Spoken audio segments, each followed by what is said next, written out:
Thank you all for joining us. Apologies for the late start. We're getting everybody on Zoom into the same place.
Am I still in camera? All right. Okay. Okay. Good morning, everyone. Thanks for joining us both here in the City Council chamber and online. We've got, I think, quite a group online as well. This is the first time we've done a hybrid version of this, and great to be able to be in person, but also to have the other option. I want to welcome you to the city's 5th year of What's Up with Water. Despite the playful name, water is an important subject, one our community takes seriously, and information is often requested. Because of our leaders, past and present, and the values of the community, a lot of work has been and continues to be done to build resiliency in our water system now and for the future. You will hear this morning about the status of our water system, the status of its supply, as well as upcoming infrastructure projects. You will hear about a new tool being piloted to assess drought levels so that we can determine policy responses to meet actual situations. There's progress in long-range planning that will lead to mitigation strategies to prepare for a warmer, drier future with climate change. In addition, work continues at 2 Mile Pond to inform a scientific and data-based future informed with community input. Perhaps most important, you will hear about the role you have played in helping to achieve a more secure water future with conservation. Specifically, while the community has grown, our water use has actually declined. I want to thank all of you for your strong water conservation values. Holding these values and demonstrating them through your water use makes a difference. Today, you will hear from Dr. Jesse Roach, the City Water Division Director. Jesse holds an MS in Civil and Environmental Engineering from Stanford University and a PhD in Hydrology and Water Resources from Arizona State University. He was recently featured in Municipal Water Leader. Jesse Roach of City of Santa Fe Water, a model for water use efficiency in the West. If you want a copy of one of these, I'm sure we can find you one. He's been with the city for 5 years, and I want to welcome him this morning. Welcome, Director Roach.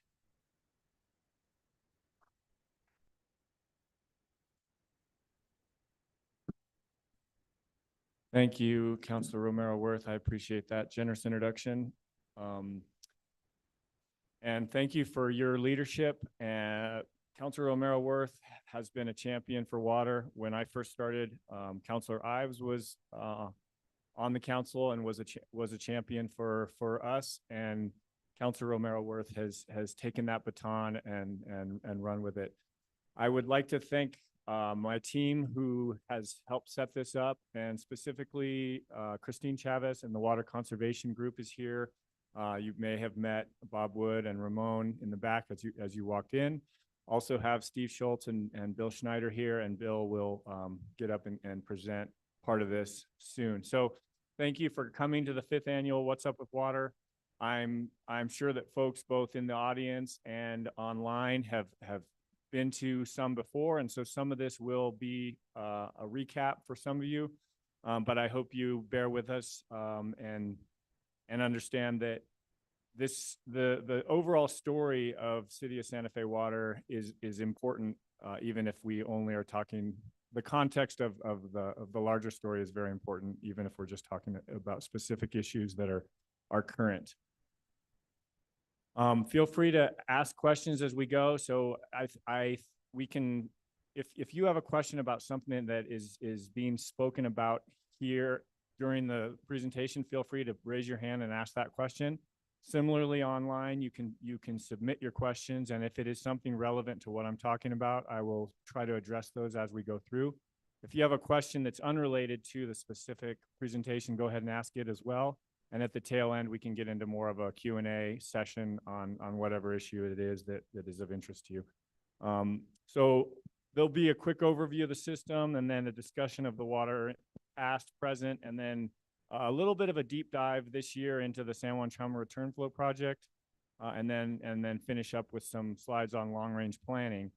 For those of you online who may be sort of parallel processing, each one of these topics will be separated by a bright red screen. So you can turn down the volume and do your work, and then when you see a bright red screen and you realize that's what you're here for, tune back in. So just a quick overview of the system. We are blessed to have 4 potable sources of water, and in the order of which we develop those are the Santa Fe River, the City Well Field, the Buckman Well Field, and the Buckman Direct Diversion. The Buckman Direct Diversion diverts water from the Rio Grande and is jointly owned between the city, the county, and Las Campanas. Those 3 partners own the diversion structure, and then there's a water treatment plant that is co-owned by the city and the county. We use our San Juan Chama water at BDD. We also have a non-potable resource, which is from the wastewater treatment plant and used for turf irrigation. And in this slide, the dark blue line is the Santa Fe watershed. So 2 of our sources are sort of water that originally fell as rain in our watershed, rain or snow, and 2 of our sources are from further away. This is just a cool drone view of the Rio Grande near Buckman. And so the blue dot here is the Buckman Direct Diversion, where water from the river directly is diverted. And then all the red dots are 9 of the 13 Buckman wells. And this is looking back up towards Santa Fe up here. In 2023, we had a very good year on the Santa Fe River. More than half of the water that we produced came from the Santa Fe River, and more than a third of it came from the Colorado River, diverted at the Buckman Direct Diversion. I'll explain more about what I mean on the next couple slides. And 13% of the water was made up with, the remainder was made up with groundwater. So now I'm going to sort of go through 7 slides, sort of outlining the sort of the story of the water utility. And this chart is one that sort of I show in every presentation I do because it tells an amazing story. This goes all the way back to 1925 on the left through 2023. And this is how much water was produced for use by the water utility. And the different colors are where the water came from. And so starting out was just Santa Fe River water, and demand was growing. And in the 1950s, we hit what at that point was a historic drought, and the river wasn't enough to meet the demand that had built up through the years. And the city wells were drilled, and that was the second source that came online. And then we continued with those two sources, but you can see that demand continued to grow. And in the 70s, we added a third source, the Buckman well field. And those three sources were what carried us through for the next 40 years. But demand continued to grow. And this first piece of the graph from 1925 through 1995 is really classic exponential growth in demand. In 1995, what had been a private water utility was purchased by the city, and the city began to implement conservation. And what we've seen subsequently, as mentioned by Councilor Romero Worth, is despite the fact that the community has continued to grow since 1995, the overall water production has dropped a significant amount. In 1995, the utility produced 13,000 acre-feet of water. And in the last sort of five years or more, generally we're below 9,000 acre-feet. Last year, we were almost at 10,000 acre-feet. I'll explain that more in the next couple of slides. But the other piece to notice about this, aside from the incredible reduction in demand due to successful conservation, is the fourth color that came online in 2011. This was the Buckman direct diversion. And you see that whereas we had a groundwater dominated production regime in the 90s and early 2000s, in the last 10 plus years, we have been surface water dominant. And the difference between surface water and well water is that we know how much surface water we have, and it's replenished annually. How much will be replenished annually? We don't know, but we do, once the snow has melted and we've captured in our reservoirs, have a very good idea of what's there. We think of this as our checking account. On the other hand, the well water is a little bit harder to quantify, and we think of it as our savings account, and we're trying to protect it for times when the checking account is not as full. This graph is a way to look at conservation through time slightly differently. So this graph goes from 1995 all the way through 2023, and the blue bars are the population served by the utility. And so you can see we started out in 1995 below 70,000 people served, and now we're right around 90,000 people served by the utility. And then you'll remember that in this same period of time, the water production dropped by about 33%. The total water we are using dropped by 33%, even while this population grew by about a quarter. If you take those two numbers and divide them, you get a metric that is gallons per capita per day. The average use attributed to everyone in the system each day of the year. That started at 168 gallons per capita per day in 1995 and dropped all the way down to below 90, into the 90s, and even below 90 for 3 of the last 5 years. Last year, we bounced back up to 97, which was a higher number than we've seen in some time, and that was a result of 2 main factors. Yes, sir. Yes.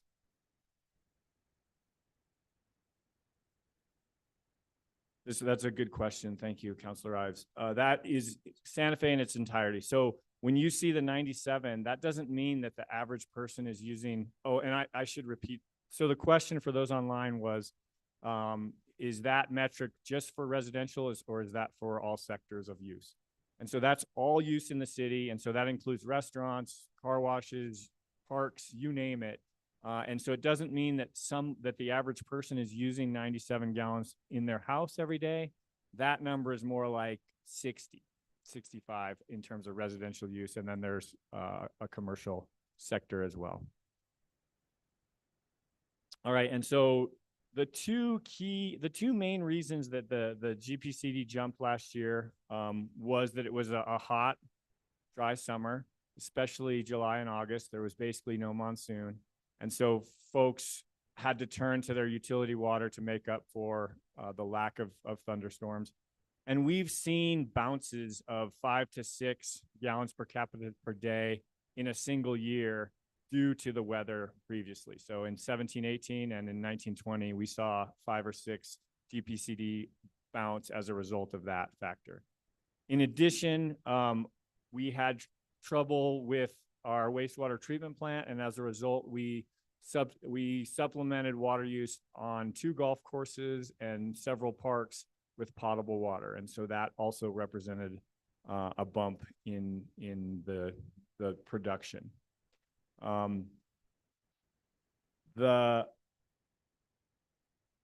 Although we did see the total production jump up by almost 1,000 acre feet, it actually happened on a good year for us. And so this graph shows, it shows just 1995 on the far left. So this was the year where we produced 13,000 acre feet of water, the biggest year ever for us. And it shows that we used almost 8,000 acre feet of groundwater, well water only.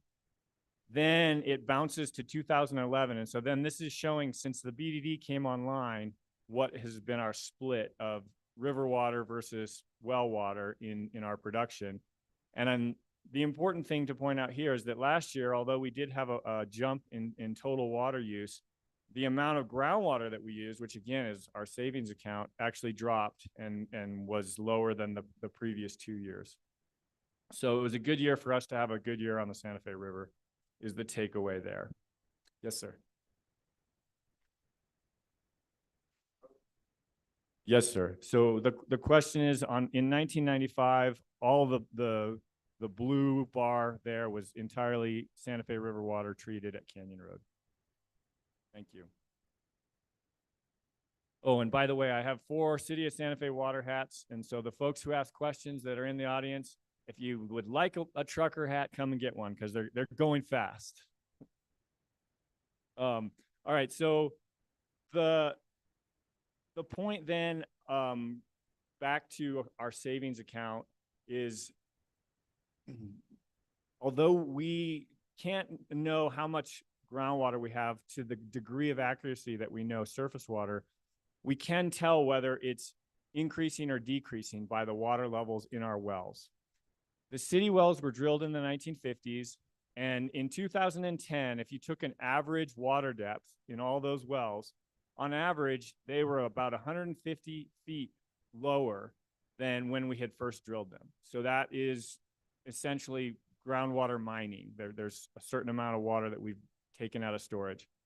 And in the Buckman wells, the Buckman well field is a confined aquifer, and so this is more related to a pressure drop, but it's even larger. So it's the pressure drop in the Buckman well field represents 600 feet of drop between 1970, when we first drilled them, and 2010.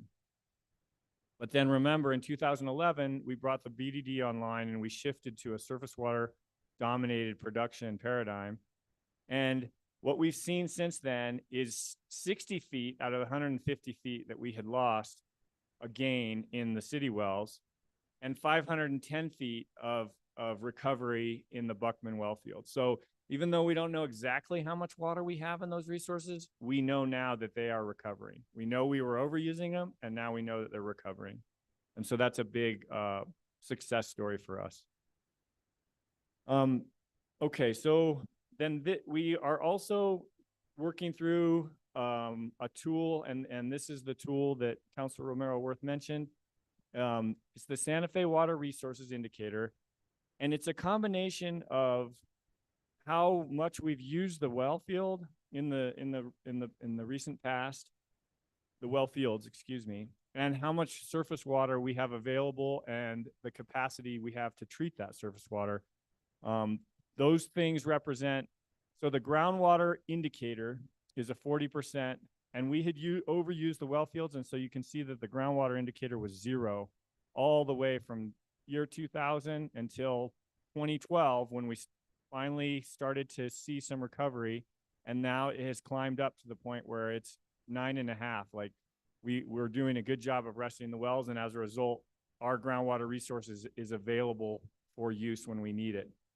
Then 30% of the weight of this overall indicator is how much surface water we have. And you can see that that was relatively low until the Buckman direct diversion came online. And then we've been in the 7, 8 range since then.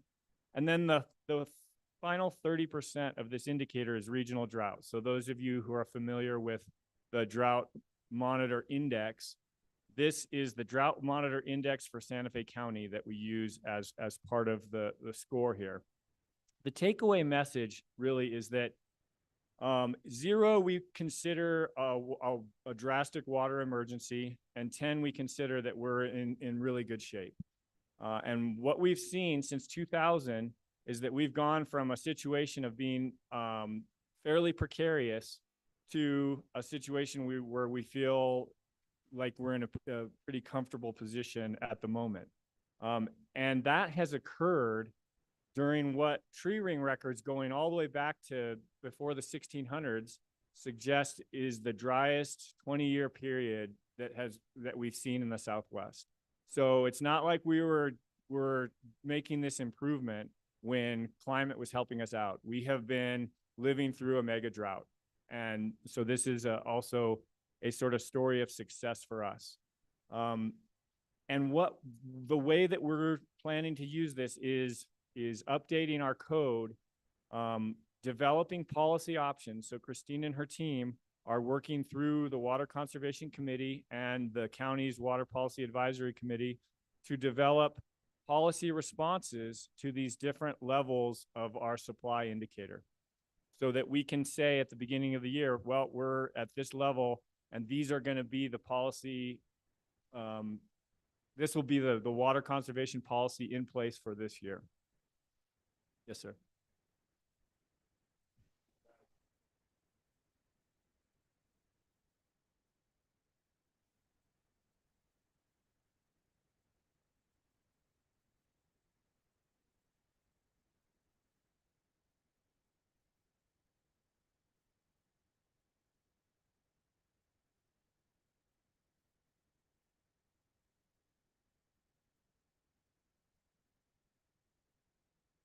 So the question was specifically about the regional drought portion of this score and the outlook for this coming year. Is that a fair representation of the question? And so I may not have explained very well that this dark black line, which is the Santa Fe Water Resources Indicator, is a weighted average of 3 different things.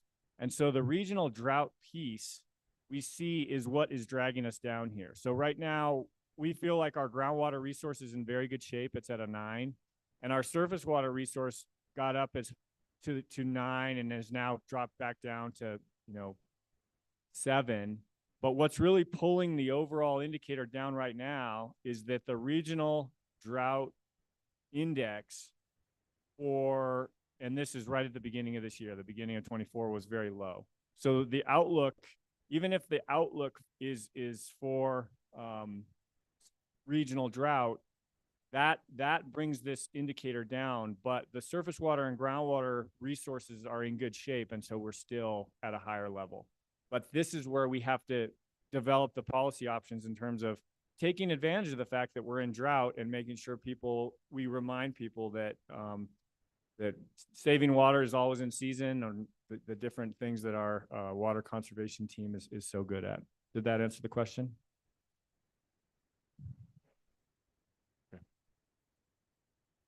All right, so another way to look at our current status is through the lens of what we think is sustainably available from each of our types of our water supply types. So compared to what we've used. So if we average out how much river water we used and how much groundwater we used from 2014 through 2021, in round numbers, we're at about 9,000 acre feet per year, mostly surface water again.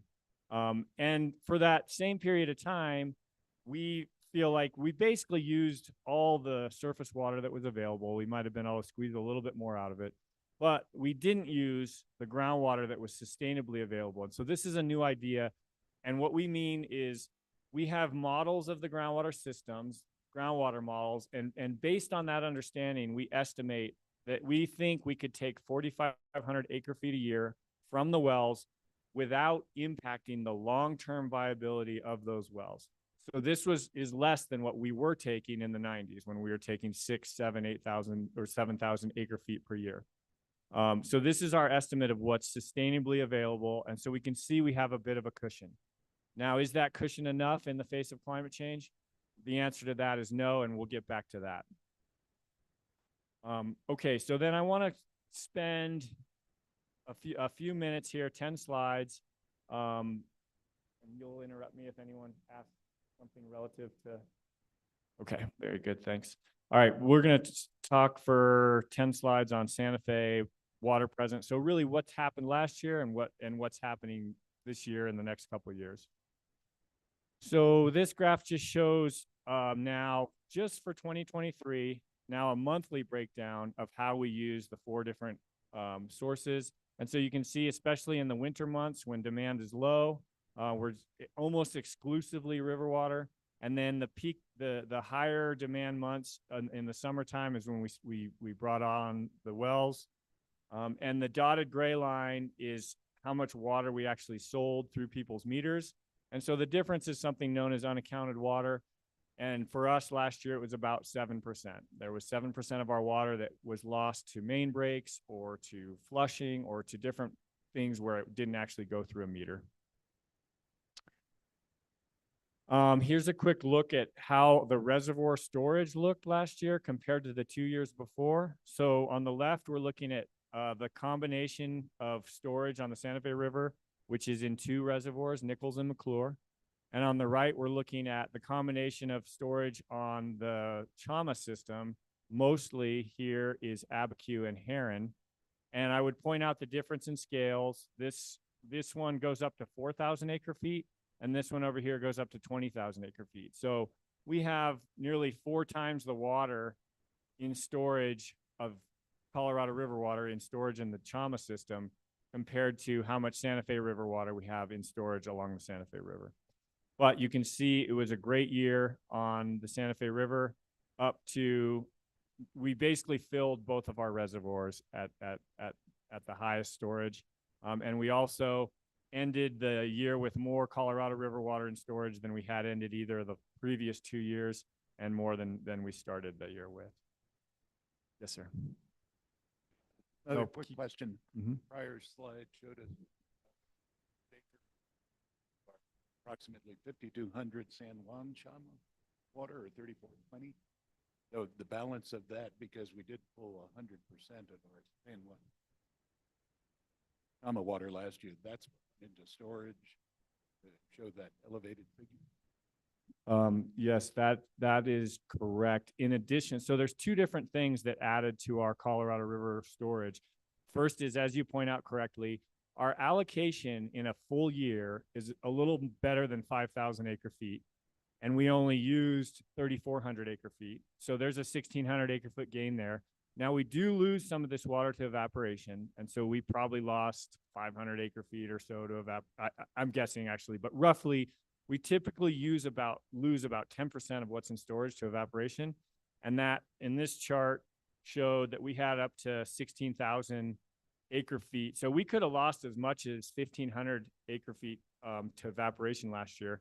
But there's one other piece that's worth pointing out is that the city and the county have a shared pool in the Buckman direct diversion where this county generally uses, well, yeah, the county in general uses native water at the Buckman direct diversion, and the city exclusively uses San Juan Chama River or Colorado River water at the Buckman direct diversion. And we have come up with an agreement whereby when there's plentiful native water, it's diverted and the county essentially shares their native water with us.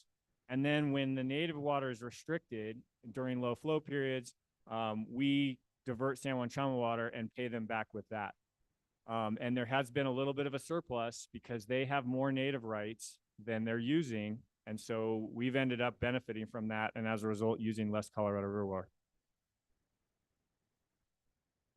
Yeah, and thanks, Bill. So for the benefit of folks, native versus San Juan Chama water, native water refers to Rio Grande water that originated within the basin and is controlled by rights on the Rio Grande.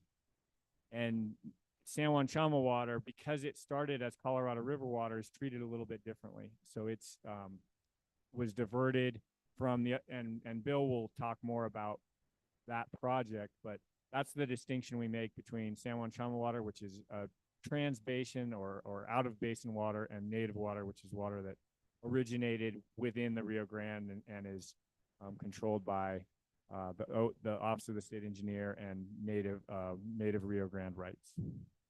Jesse, I have a related question. Where is the San Juan Chama water stored?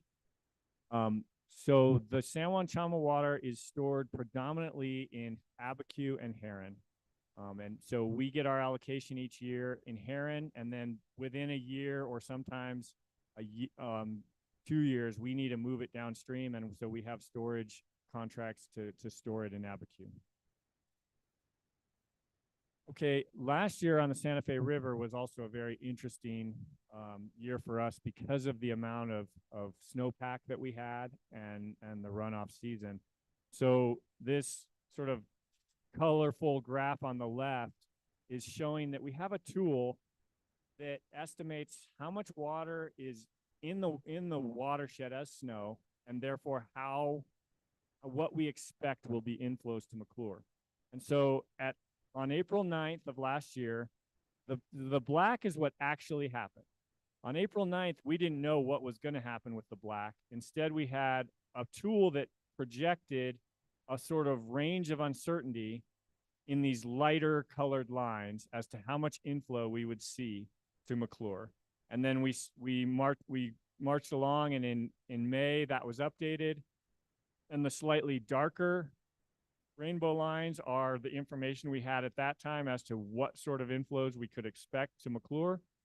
And then again in June it was updated, and there are some very small and tighter, even darker rainbow lines here that showed us the uncertainty there. Now by June the uncertainty was much less, and so the spread was smaller, and we weren't looking as far out. But with that information, we in April began releasing water to the Santa Fe River. And so you can see that this is below Nichols Dam. The flows, which typically range in the half a CFS to 2 to 4, 6 CFS at most, that last year they went up to 20, 30, 35, and then actually the rating curve tops out at 36. So these flows were more than 36. They were on the order of 40 CFS for a few days that was running down the Santa Fe River. But we essentially, the target for us was to fill our reservoirs without spilling our reservoirs. Once our reservoirs are totally full, we've lost control of our ability to decide how much flow goes downstream. It's completely dependent on what comes in above. So we were able to completely fill our reservoirs, but we didn't spill our reservoirs. So we threaded that needle as a result of some of this this technology and these tools that we have available. 2 Mile Pond is, so this is map just upstream of here is Nichols. This is the Santa Fe River going downstream from right to left. This is the Canyon Road Water Treatment Plant. The Audubon, the Randall Davey Audubon Center is here. And the river generally flows around the 2 Mile Pond complex. In 2023, there was a diversion that allowed some amount of the water to be diverted into the 2 Mile Pond complex. That diversion was removed. And so no actual direct diversions of surface water went into the complex, but we did see flow through 2 Mile Pond as a groundwater seepage sort of continued to feed that riparian area.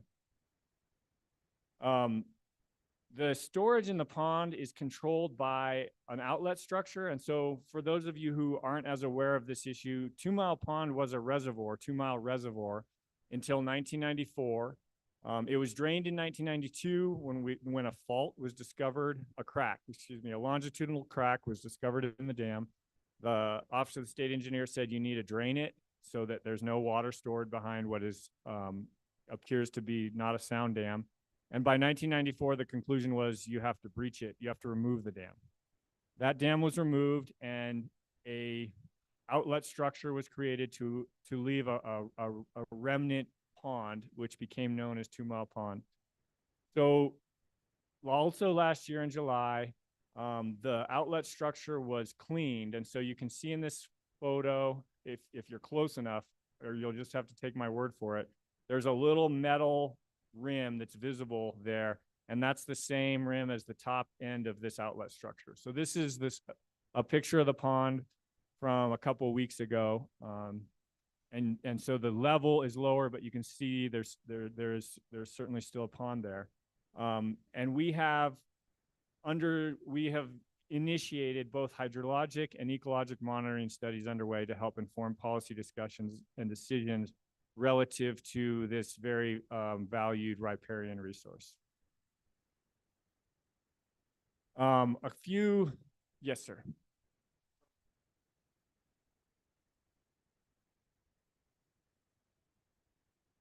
You're going to talk about the future of 2 Mile? No, I don't have more. I don't have much more than that. We are collecting data. I don't think I have a map in here, but we have 2 points where we know the flows for the last 5 years, and we've added 3 more where we're now collecting flows so that we can get a better handle on the interaction between surface water and groundwater in that system. And then we're collecting ecologic data, and that's underway, so the ecologic data will be made available quarterly on a website, and the hydrologic data will be cleaned up and summarized in an annual report, and that will also be made available. Okay, but it's not going away. Is that correct? The 2 Mile Pond is not going away? Yes.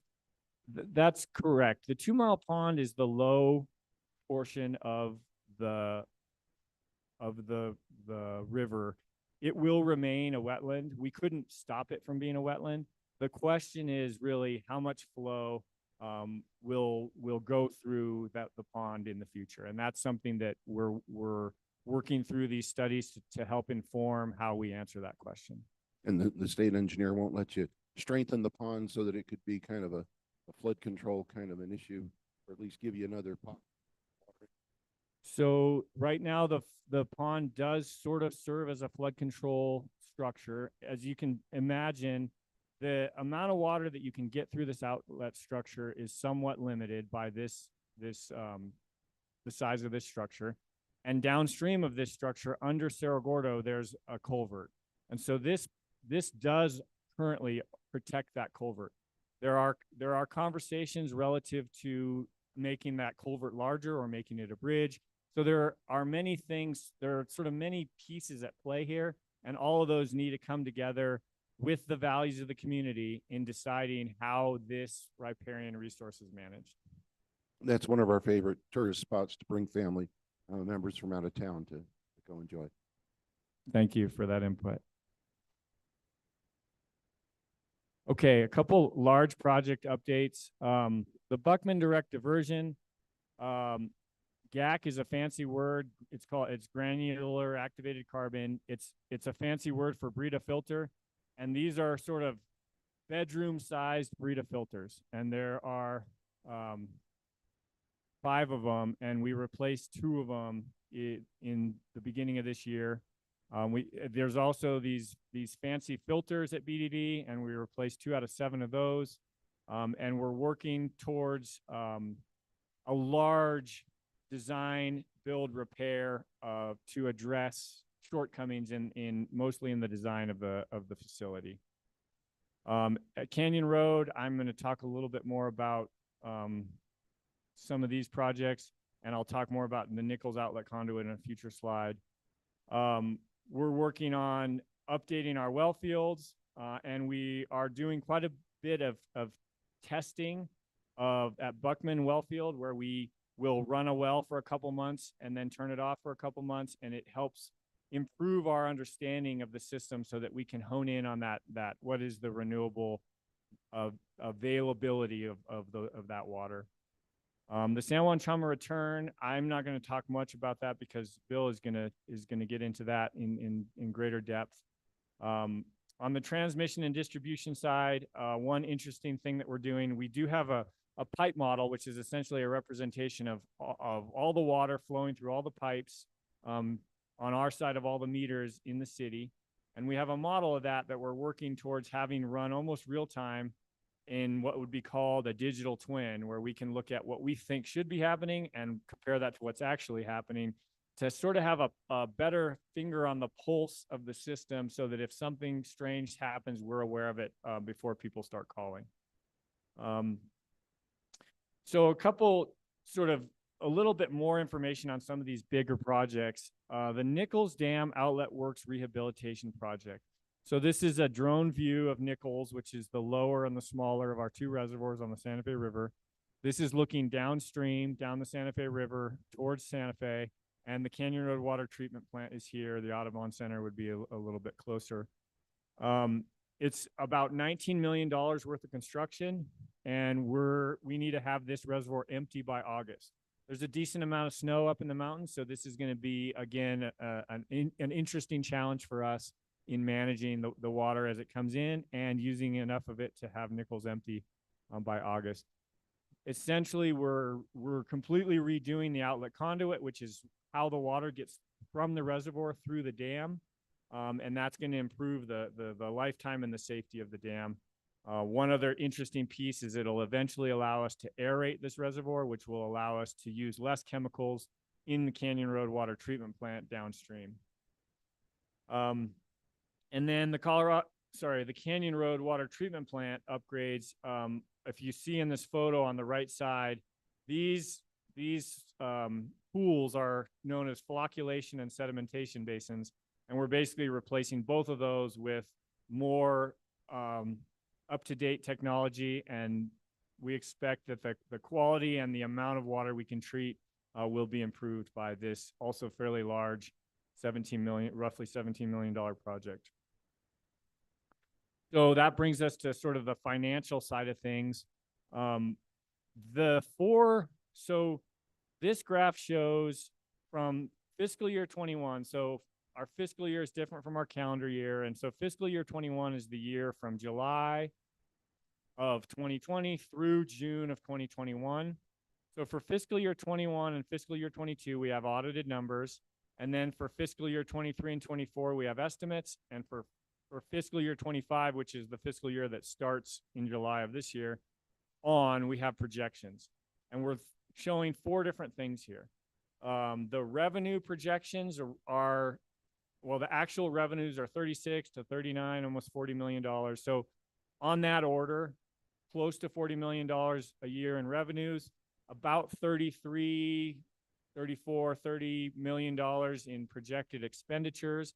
And so you see a little bit of a surplus there, and that goes into capital spending. And what you see with the sort of cash balance is a drawdown. And actually, the fourth thing being shown on here is our debt. And so you see our debt also increases. And the reason for this drawdown of cash and increase in debt is that there is, and in fact, this is an out-of-date number now. We just got some updated numbers on the San Juan Chama Return Flow project. We're now looking at roughly $100 million of spending on just 4 projects that we need to do in the next 5 years. So that's kind of a high-level outlook on the financial side of things. Jesse, we do have a similar question. What is the cost per gallon of Santa Fe River water versus BDD source water for drinking water production? That's a great question. And there is a difference, and that has to do largely with the elevation at which those two sources are. So the Canyon Road water, we're treating at the top of our system. The Buckman direct diversion water, we have to pump from the river. And so there's approximately 1,600 feet of gain that we have to impart on water from the Rio Grande. So we have to pump that water 1,600 feet up. And in addition to sort of the fact that the Buckman direct diversion is also a more advanced treatment plant, because of the quality of water in the Rio Grande is different than the quality of the water in the Santa Fe River. So I don't have that number off the top of my head, but it's certainly far less costly for us to treat the Santa Fe River water compared to the Buckman water. And that is why we, I mentioned that we like to use surface water first and groundwater second. We use Canyon Road River water first and Buckman water second because of that difference. Yeah, Jerry, or go ahead, Bob. Jerry. Yes, just a quick question. Your Nichols Dam outlet conduit rebuilt, that is getting water to the Canyon Road treatment plant. What about, still have the archaic system to get water to the river? Are you going to have a separate valve to release water to the river? Yeah, so there will be a complete overhaul of everything. And not only will there be a valve to get water to the river, I think there's going to be a separate valve and meter relative to dropping water in the river for acequias. So we're really going to have a much better handle on the accounting of water that comes out of Nichols and goes to either the treatment plant or the Del Llano acequia, or is dropped in the river for either the Cerro Gordo or Acequia Madre acequia, or is dropped in the river, or is bypassed into the river as part of the target flow ordinance or the living river ordinance. It'll be easier and the accounting will be much better. There's going to be separate meters. Yeah. Jesse, I'm sorry, before you jump to the next question, please address the Living River ordinance and flow in the Santa Fe River. Okay. So the Living River ordinance is an ordinance by which on April is when we make a lot of decisions, because by April you've sort of gotten to your peak snowpack, and then you have an idea what the year is going to look like.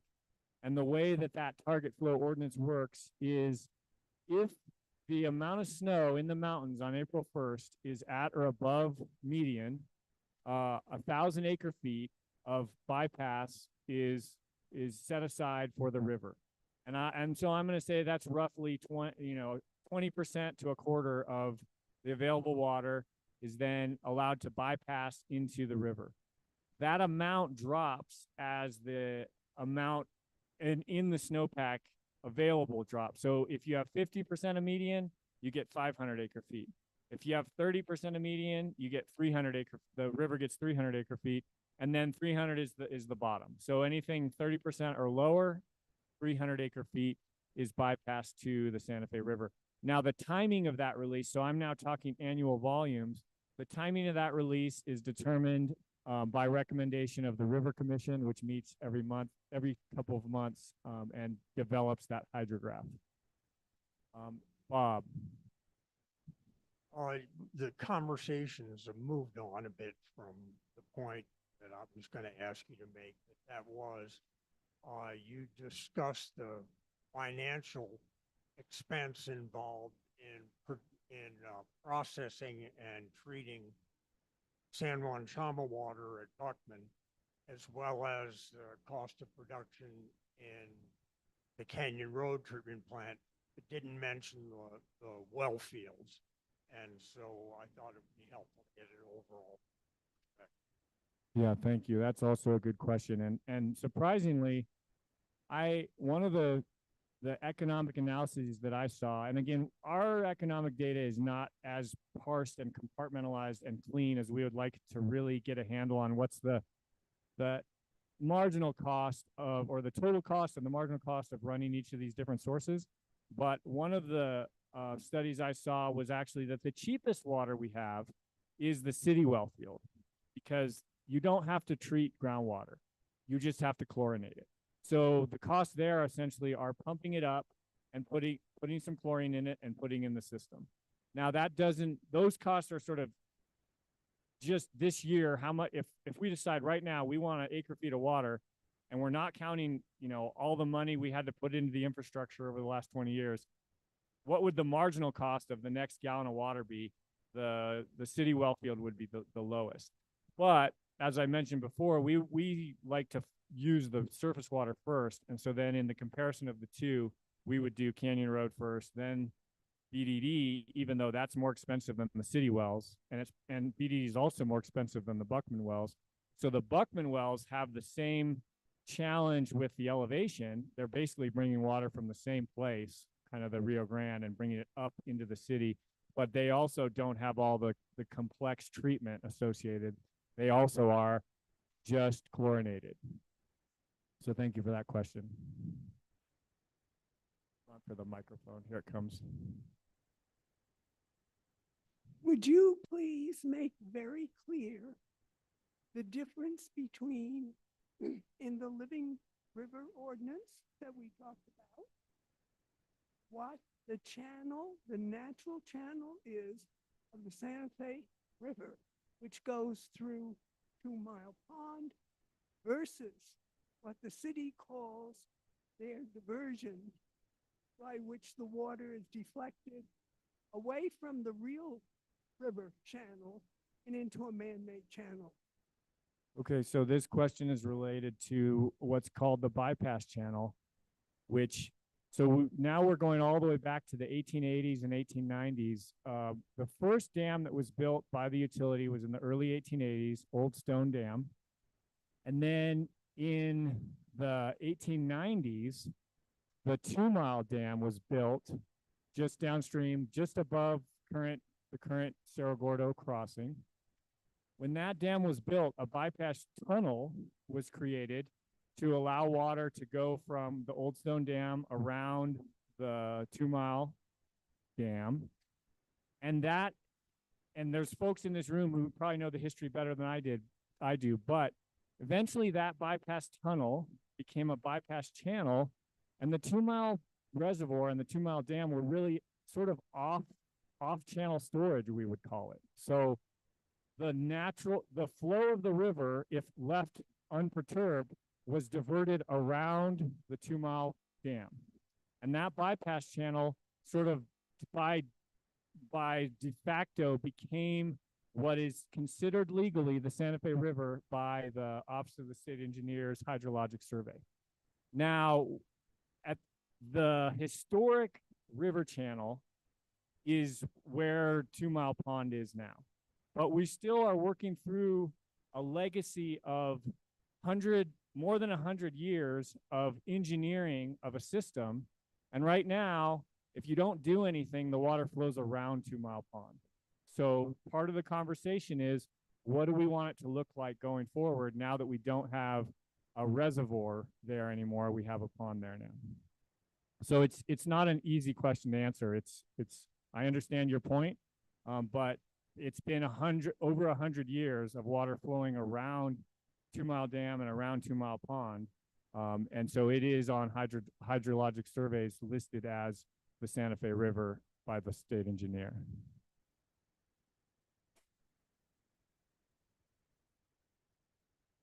A lot of algae problems. What I said in September and submitted written comments, the Santa Fe River has existed since the mountains rose up. And that's way before 100 years. 100 years is nothing compared to the natural flow of the Santa Fe River down from the mountains and the channel, which you said became up and became 2 Mile Pond. That is the original channel. None of this bypass channel cuts it. That's all made by man.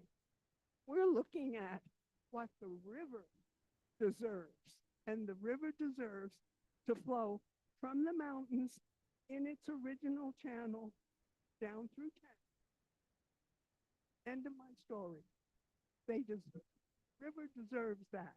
The river has its own right to exist with the environment around it and the wildlife. The channel has been damaged, removed. That channel before. Thank you. I agree. That was the location of the historic river channel, and the community discussion on how that looks going forward is active, and appreciate your input. Okay. Okay, well, it's certainly something that is part of the conversation and something will happen. All right, so I want to point out that the city water, we have now put out our 2023 annual water report. Many of the figures that I've shown are in this report, and this report is available online. If you can find it by going to santafenm.gov/water and looking for that for the report. And additionally, this presentation and the slide deck and a recording of this presentation will be available on the website as well.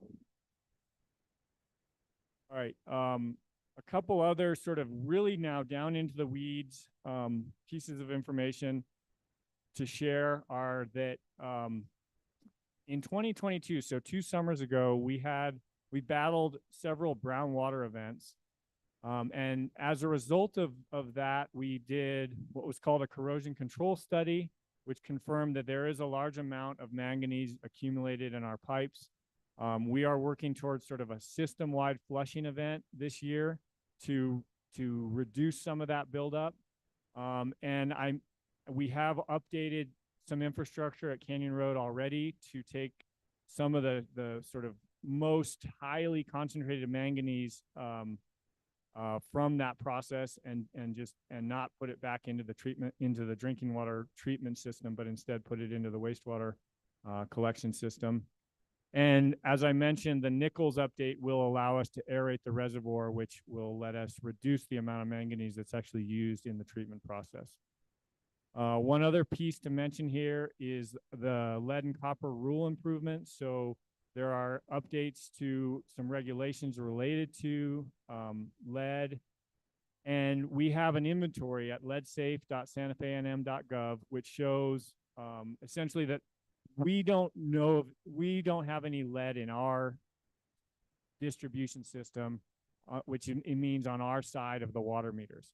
That doesn't mean that there's not lead in older homes, especially on the customer side of the meter. And so we are offering, slowly rolling out now, and we'll be offering free testing of customer water for lead in older homes. So I encourage you, if you're interested, to go to leadsafe.santafenm.gov, where you can fill out a survey of what you know about your service line, especially if you live in an older home, and get on the list for that testing. All right, with that, I'm going to pass the baton to Bill Schneider, who is our Director of Water Resources and Conservation, for a little bit of a deep dive into the San Juan Chama project.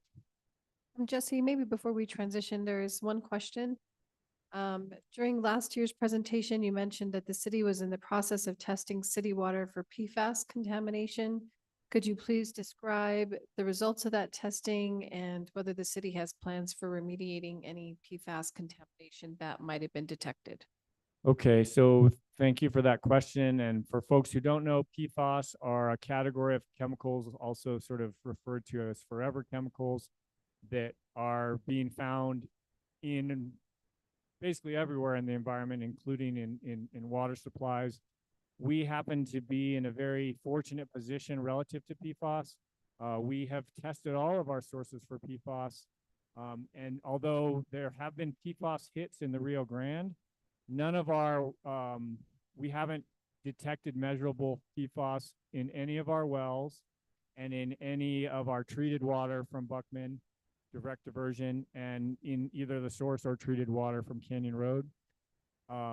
We are also at this point benefiting from the advanced treatment technology that was put in at the Buckman direct diversion. So we do see hits historically of PFAS in the Rio Grande, but one of the best practices for taking PFAS out of water is the granular activated carbon that I mentioned that BDD does have. So at the moment, we are tracking it and we are testing for PFAS, but we have not detected it in any of the water that we put into the system.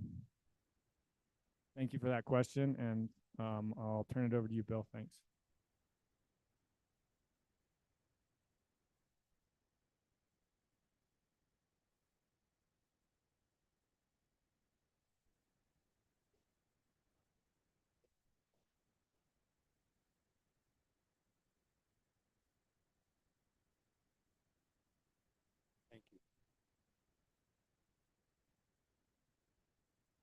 on. Can you guys hear me? There we go. So this image that we use almost at every presentation sort of highlights what I call the footprint of Santa Fe's water supply. And as Jesse noted with the graph, that sort of going back 100 years with just the Santa Fe River as the primary source, we've had this progression of bringing greater amount of water supply in, and starting with the Buckman well field, and then introducing the San Juan Chama project through the Buckman direct diversion. We have quite an expanded footprint that even extends up into Colorado. And so today, I just want to kind of touch really primarily on the San Juan Chama project itself, and really just want to make two sort of key points. One, we are making an effort. We have essentially chartered an association called the San Juan Chama Contractors Association, where we're working together and collaborating with all the partners and contractors on that project to help sort of protect that resource. And I'm going to touch on that for a few minutes. And then ultimately want to provide an update on the San Juan Chama Return Project. And a real key point, and this goes back to 2019 with Resolution 56 that was sponsored by Councilor Ives and Councilor Romero-Worth, was this idea that the city would implement an updated 40-year and 80-year water plan. And Jesse's going to touch on that after I provide this overview on the San Juan Chama project. But a critical piece to that whole overall effort with that resolution is the idea of emphasizing water conservation and water reuse. As you see, this footprint really can't get any bigger. So we have to protect the resource we have and really maximize how we utilize it. And so to that point, this graphic highlights sort of a fact that the San Juan Chama project that we've discussed and Jesse's noted originates in the Colorado River Basin. So there was a project that was authorized and signed by President Kennedy in early 1960s and was constructed in the 1970s. So it's a 50-year-old project at this point. Although the BDD came online in 2011, some of this infrastructure has been in place for decades.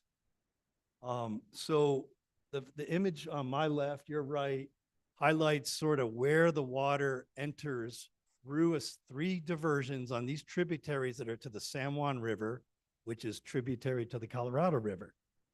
It's gravity fed, brought under the Continental Divide, and enters New Mexico, and it's part of New Mexico's apportionment under the Colorado River Compact. So the larger image sort of zooms in and illustrates where these tributaries are, the Rio Blanco and the Little Navajo and the Navajo. What's key, and Jesse hit on this, was the idea that that water is brought into Heron Reservoir and then down through the Chama, down into the Rio Grande so that we can access it at the Buckman direct diversion.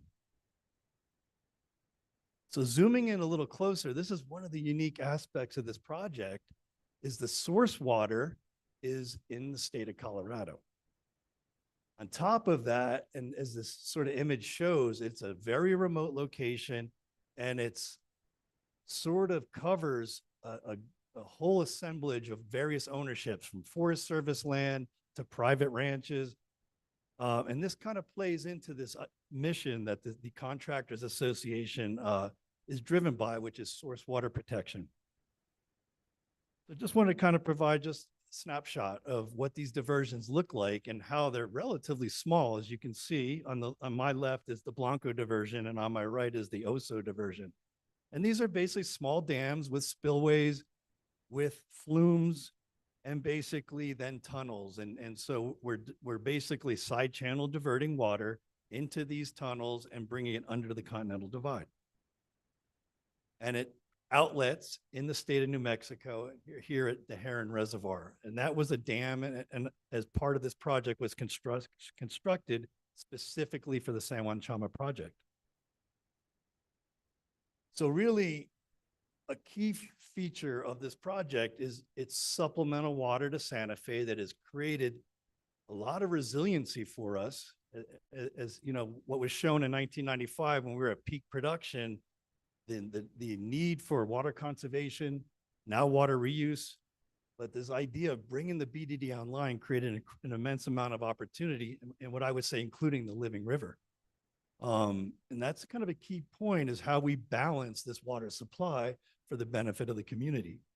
So the project has a firm yield of about 96,000, of which Santa Fe, the city, has 5,230 acre feet. And this pie chart on the right sort of illustrates sort of the largest partners. And kind of a key thing of this project, it really is unique in the sense it was constructed for the purpose not only of municipal, but primarily agricultural and tribal. It's actually even tied to the Navajo settlement. So a lot of unique aspects to it. But one of the key things with the contractors is we now have chartered this, and we have the Water Authority in Albuquerque, the Middle Rio Grande Conservation District. We have several tribes, including the Jicarilla Nation. And we are working together to protect this resource. So this large investment called the Buckman Direct Diversion will always be available to us as a primary supply source.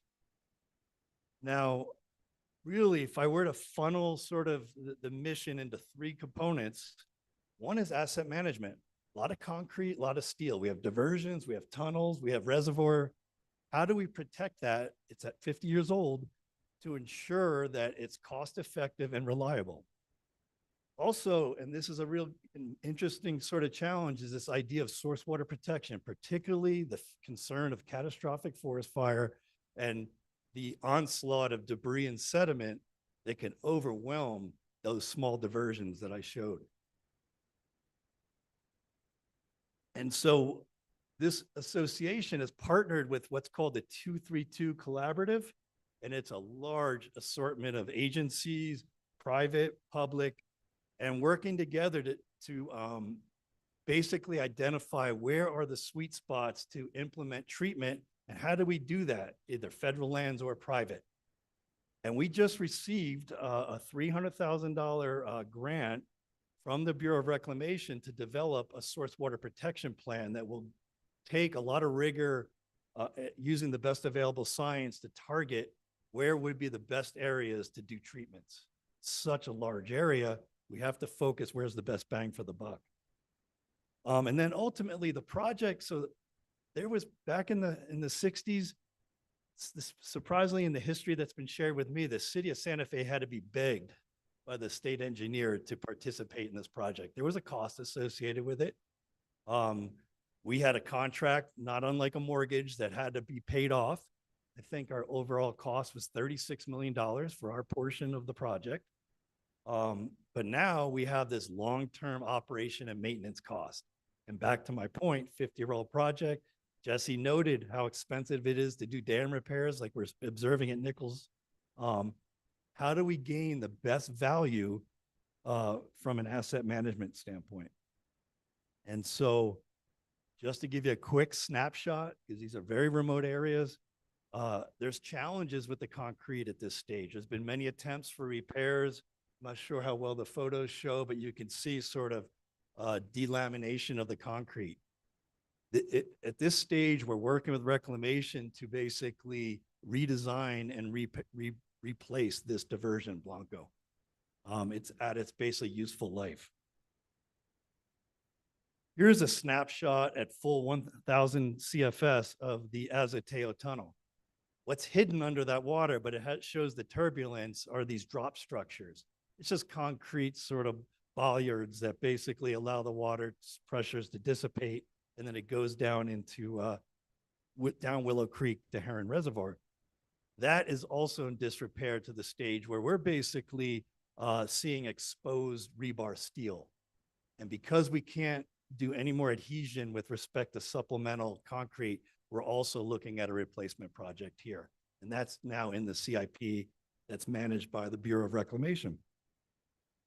So zooming in now, and this is sort of a fascinating thing that sort of illustrates sort of what can happen over time with diversions. This is the Blanco diversion I showed the earlier on the downstream. This is the upstream side. This is where the dam is and where the tunnel would start. And you can't miss that large pile of sediment. And it's very coarse. It's base gravels and sands. And every year when the project winds down, we have 9 full-time staff with reclamation going in and basically removing sediment from this system. And we are stockpiling it, and it's a very expensive endeavor. So one of the things we're working on is improve ways to do sluicing of sediment to allow some of it to go downstream, with helping hopefully the ecological condition, because you don't want to have a starved system. Sediment does bring value to fisheries in the right quantities. But there's been years we've had over 10 feet of sediment behind this diversion that had to be excavated. Shifting over to Oso, you can see it's a different geology. It's much finer. There's a lot of shales up there. So it has a sort of a different behavior. But in the backdrop of this photo, you can see these large piles with the sand, the grass on top. Those are basically stockpiles of sediment that are removed every year, trucked over and deposited. So we really basically, it's a very costly enterprise, and we are looking for ways to improve the process. Now, I'd mentioned source water protection and the 232 collaborative. And so we had a very large field trip that involved the numerous entities on how to basically, what I would say, prioritize and emphasize partnerships for source water treatment, including the funding. And this plan that we're going to develop will have an immense amount of outreach. We're working with these very large ranches that are private, but are participating in these large scale treatments, not unlike what we're doing in the watershed here in Santa Fe. We were out ahead of the curve here. We were very fortunate that our community embraced source water protection early on. And so that leads to, you know, the $330 million investment of the Buckman Direct Diversion. How do we make best use of this San Juan Chama water? Right? It's a new source brought on in 2011. We're seeing immediate benefit, water levels recovering in the aquifers, the implementation of the living river. Now we're basically looking at prioritizing water reuse, making the most with what we have here in Santa Fe now. And so that was led to what was called the Santa Fe Water Reuse Feasibility Study. We partnered with Reclamation as well as the county and explored options to maximize the reuse of San Juan Chama water. And what we ultimately landed on as the most effective way to accomplish that is to basically route treated effluent from the Paseo Real Water Reclamation Facility that originated as San Juan Chama water back to basically the intakes at the Buckman Direct Diversion. I liken it to sort of an indirect potable reuse system. And so what it would comprise essentially is a 17-mile long pipe and one pump. And it's that simple, going through a utility corridor that's already in place.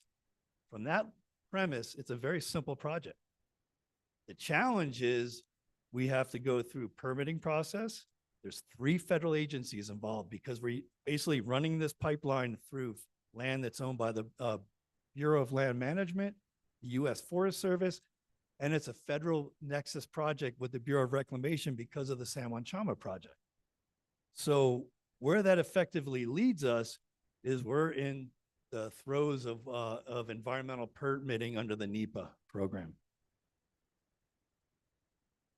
But real quickly, just 3 key milestones that we've achieved literally in the past 6 months is we have a basically agreement in principle. We're waiting any day for it to be issued, a return flow permit, so that we'd be allowed to basically get credit for the San Juan Chama water that would run through this project and be delivered to the Rio Grande below the intakes at the BDD.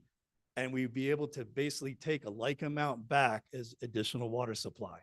So we're stretching sort of already sort of expanded multiple sources by having additional San Juan Chama water.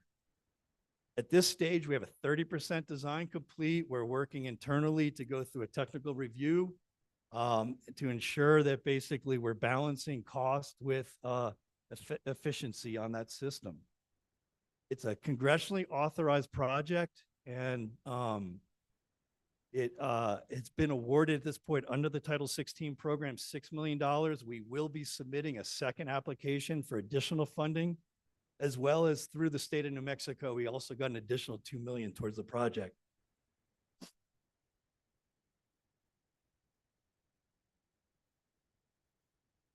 As Jesse said, the wastewater treatment plant is having compliance problems. And I wrote a letter to the newspaper that got published that said, the city then is liable for non-compliance out of 2 outfalls into 2 separate streams, the city of Santa Fe into the Santa Fe River, city of Santa Fe now into the Rio Grande. Double the penalties if it's non-compliant. And Jesse was saying the wastewater treatment plant has very serious problems being compliant. So you will be discharging possibly non-compliant water into the Rio Grande besides just into the Santa Fe River. Yeah, thank you for the question. So the question centered on the reliability of water treatment at the Paseo Real, which is an old plant. It's over 50 years old. And in response to that question, there is a master plan right now being done to evaluate either repairs or replacements. The aeration basins at Paseo Real have already been replaced. The headworks are underway to be replaced, and there will be new additional brand new UV systems, which will address the fecal coliform issues, as well as new filtration. So the intention of the city is to comply with our NPDES permit. Like, there is no intention to violate that. Counselor, did you have a question? You showed 8 million in funding coming through those 2 different sources, but an earlier slide, I think Jesse had up, showed it was it's become a $27 million project. I think when we first started looking at it at the city, it was 12. Where's the rest of the funding coming, and how do we promote? Yeah, thank you, Counselor. And the question sort of centered around how can the city maximize some of the available funding opportunities, particularly under the Biden Infrastructure Act. So under Title 16, which in many respects with reclamation is sort of the gold standard of funding, the city's entitled to the 25% of the project costs. So even with the cost increase, and everything right now is going up, it's just the reality of inflation. We expect and are very hopeful we would get 25% of the total project cost through that one mechanism. We will continue to pursue various funding sources, and we have a contractor under place right now trying to pinpoint where are the best sort of opportunities that sort of align with, and think of the uniqueness of this project. It's reuse, it's Colorado River water, right? Which ultimately, right now, as everybody's aware, is a resource stretched very thin. And there's potential for tribal partnerships with the advent of the Pojoaque Regional Water System, and potential in the future for interties and bringing supplemental backup water. So to answer your question, there's a WIFIA program that's sponsored by the Environmental Protection Agency is one option, and the Army Corps of Engineers have a couple projects that ultimately look like they may be very promising for us. But what's key, Counselor, to this project is getting the permits and getting the engineering design. Then you have a shovel-ready project, and then it really rises to the top. Bill, I'm sorry, we have another quick question. Does the likely reconstruction of El Vado Dam impact either San Juan Chama or native water deliveries? And do you know if there's a timeline for that work?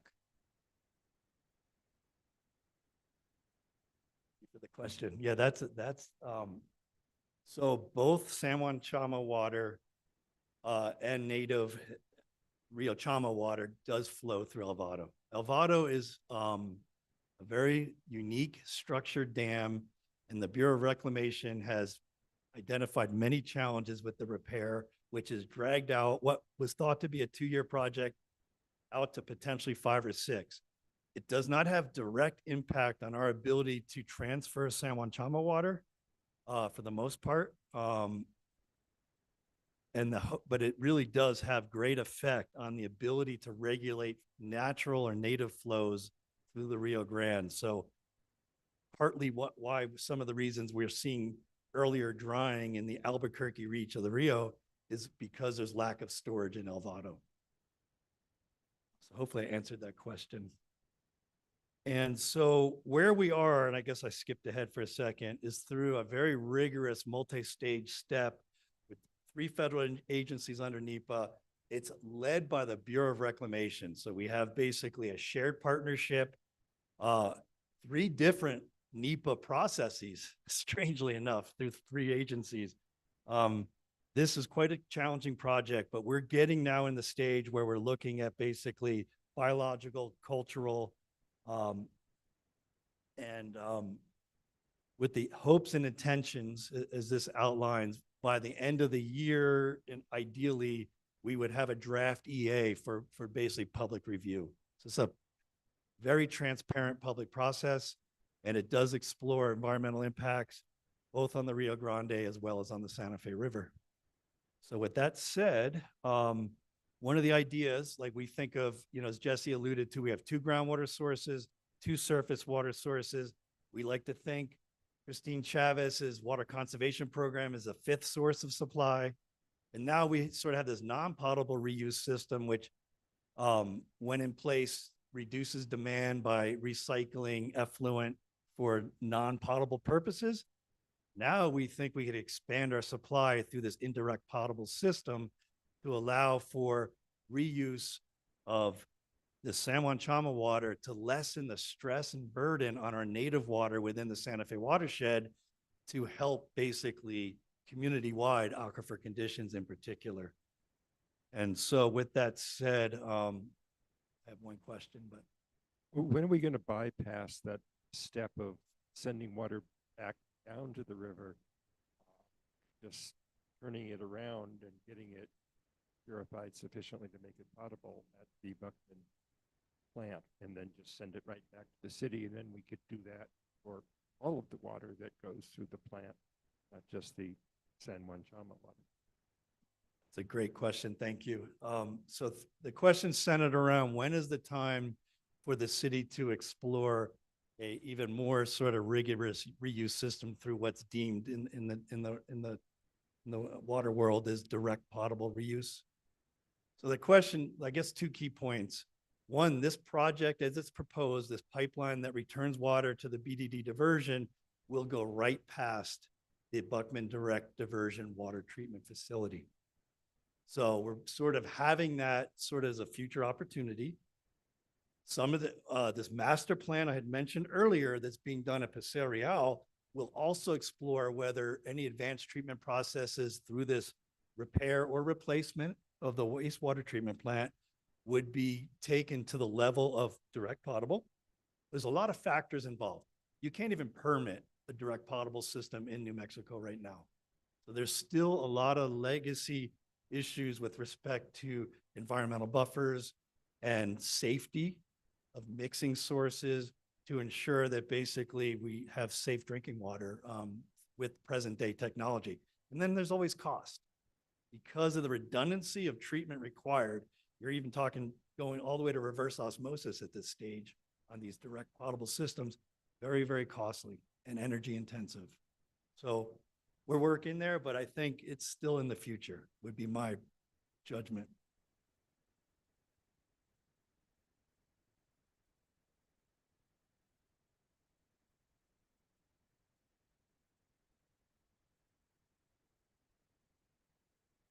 Right now, that San Juan Chama water that you want to put in the pipeline is going into the Santa Fe River and making its way to the Rio Grande.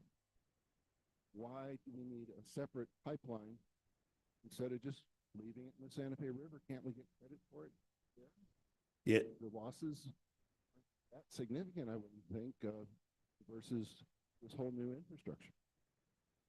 There's several elements. It's a great question, and that was absolutely explored as an option. And so the question, to sort of distill it down, is why not use the river as your conduit deliver this San Juan Chama effluent back to the Rio Grande for the credit that you can then redivert it at the BDD. The losses actually are fairly significant. There is a significant subsurface seepage that occurs, which if you think about all the springs and seeps in Cienega and Cienega, it's just a naturally losing reach. And that has been investigated for years. And then secondly, there are intervening users between the Santa Fe River and the BDD, including Cochiti Reservoir. And we just basically could not get traction to overcome sort of potential impacts to them. So the idea was it was just more efficient for us to run the pipeline past the water treatment facility, bring it back to the Buckman direct diversion, planning for the future. Particularly because even in the case of there's 2 Indian tribes that we would have to get an easement to, bring that water back above that dam. So it's a very complicated project that just didn't prove to be feasible. But thank you. Counselor?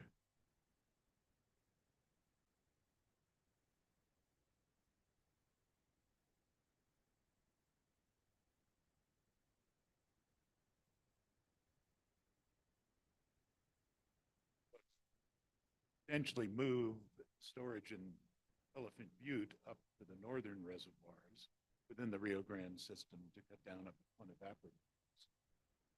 Once El Vado comes back online, and I realize that obviously our San Juan Chama comes into Heron, will there be more opportunity to move our storage north, cut down on the evaporative losses that Jesse was talking about in the system?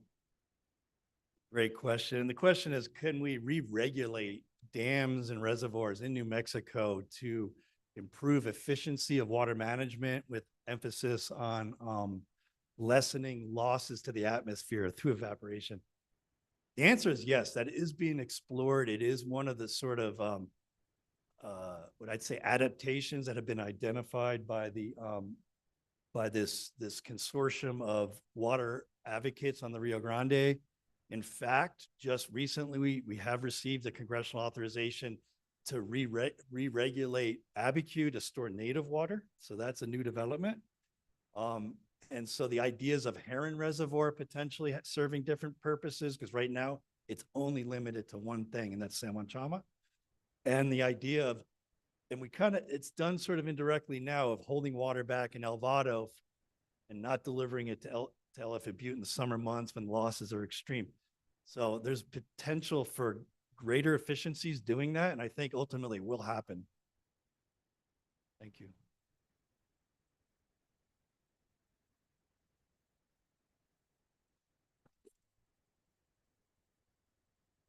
Thank you, Bill. The San Juan Chama project is fascinating, and I appreciate that deep dive.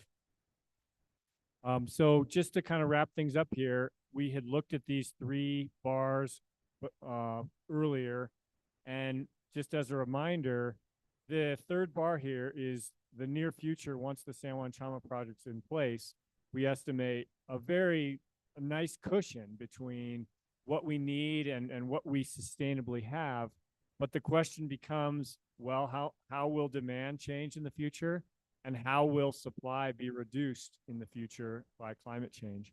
And so to address those questions, we do long-range water resources planning, and we've done it through the years, and most recently all the way up through 2017. This was the study that Bill was mentioning. But the current effort started in 2020, and we essentially outlined a planning process utilizing public feedback. And then in 2022, we presented our demand projection and all the way out to 2100 in terms of how many people would be served and how much water they would be using. And this year we hope to present the supply projections. And this is where we have to rely on other entities, because when you start talking about how much water will we have under climate change scenarios, we rely on the best available science from the large models, of which there are maybe 16 on the order of 15 or 16 global circulation models, which take scenarios of greenhouse gas emissions and turn them into temperature and precipitation around the world. And we have to downscale those estimates for our region all the way down to what does that mean for inflows to the Santa Fe River? What does that mean for inflows to the San Juan Chama project locations? So we have been waiting on those and hope to present those this year. Then when you put those two things together, the question is, what are you left with? And we have a very cool tool that we call the Stewards model, which is essentially a representation of our system that we can use to run what if scenarios out to the 2100 with our demand scenario and our different potential supply scenarios. So next year, we will then get into, okay, if there are gaps, how do we address those gaps? And that's where community values come into place. And so rather than sort of presenting the best available science, we will be soliciting feedback. And that's where folks such as you who are interested in the water system are invited to come and participate and share your vision for how we manage our resources, our water future. And then that'll be wrapped up into 40 and 80-year water plans. That will include sort of project lists that we work on. And then we'll start over again because we're never done sort of planning for the future. And so that brings us to the tail end of the presentation. I appreciate everybody's time. I actually have to run off at about 1:45. But I'm happy to answer questions until then. And then also Bill and Christine can certainly, if they're able to stay a little longer, answer questions as well. Yes, sir.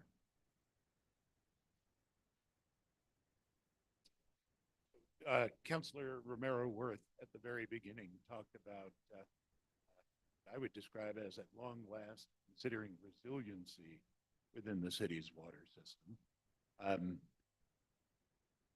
Could you explain, and I will say, I think shifts in leadership at the water department have made consideration of that more real, as well as the, I would describe as the modeling against future reduced supply, which is another fascinating project and one, I had.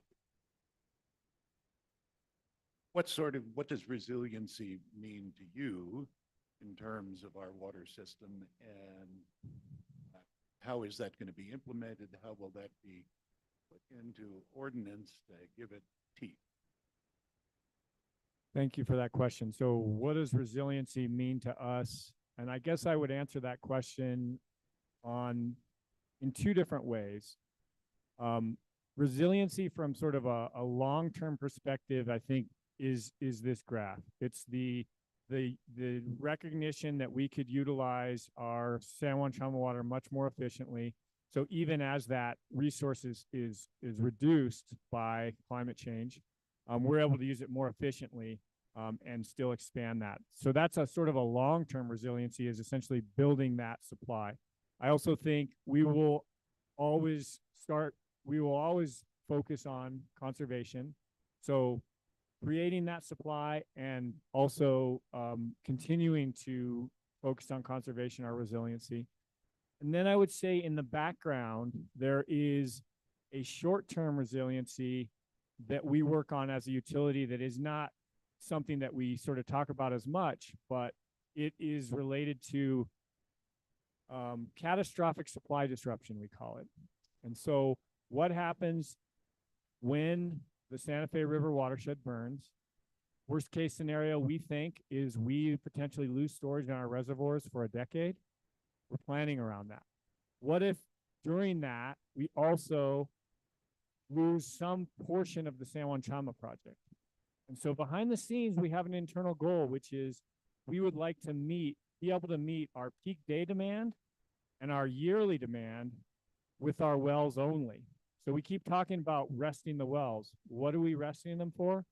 Because we see that as our ultimate resiliency, is at least for a week, a month, or a year, maybe several years, being able to turn entirely to our sort of drought-proof well fields, as this is where we're going. Now, of course, there would be demand management strategies implemented in a case like that, but that really is sort of the behind-the-scenes goal is that we're resting our wells so that if we need them, when we need them, we can use them to satisfy all of our demand. Thank you for the question. Anyone online? Yes, I sir. think we're good online. Okay, great.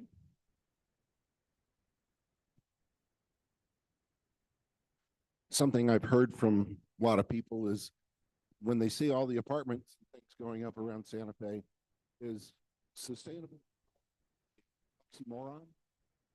Yeah. Population is there slightly different. Are the city Santa Fe water rates, are they going to include some money for San Juan Chama shed restoration and forest up there? So those are both great questions, and we already are contributing to the San Juan Chama Contractors Association. And so I would say part of rates to some degree already are going to at least thinking about those things and supporting them in kind at the very least. Let's see, let me track back to the first question, which was also good, but now I'm losing it. Remind me. Sustainable development. Okay, so I'm going to answer that question in two ways. One of them is that in this planning process, one of the things we did was we presented one demand projection, which was here's how we think population is most likely to grow, and here's how we think conservation will sort of how much water people will be using in the future. Now, that projection is almost certain to be wrong, but we think it's the best that we can do.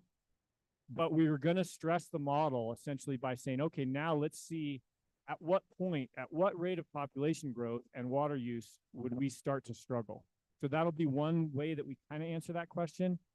But I'm going to take it even bigger and suggest, and again, the mission of the water division is to provide a safe, reliable, and resilient water supply to meet the needs of the community.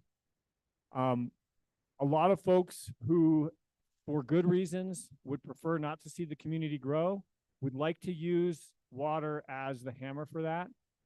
And we have tried to separate ourselves from that conversation. That's a political conversation of great value, but it's not, it shouldn't be held, we believe, by us. And I guess just to sort of support the logic behind that is a question was asked earlier about direct potable reuse.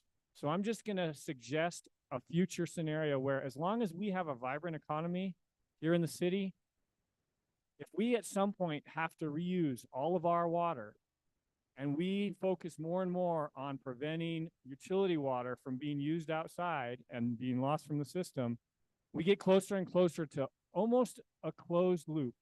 And it doesn't require very much input to support that closed loop. So in the last 20 years, utilities around the world have sort of decoupled population growth from water demand. And as long as you have the wherewithal and the ability to pay enough for water to fully treat it and put it back in the system, you can continue to support the population there. So that's for those reasons why we're trying to separate ourselves from, we're trying to provide the water the community needs. The conversation about population is one that should be had, but not here. With that, I'm going to have to jump, but Bill, would you be willing to answer any of the other additional questions? And I thank everyone for coming. And if you didn't get enough, come back tonight at 6 at GCC and we'll keep talking about it.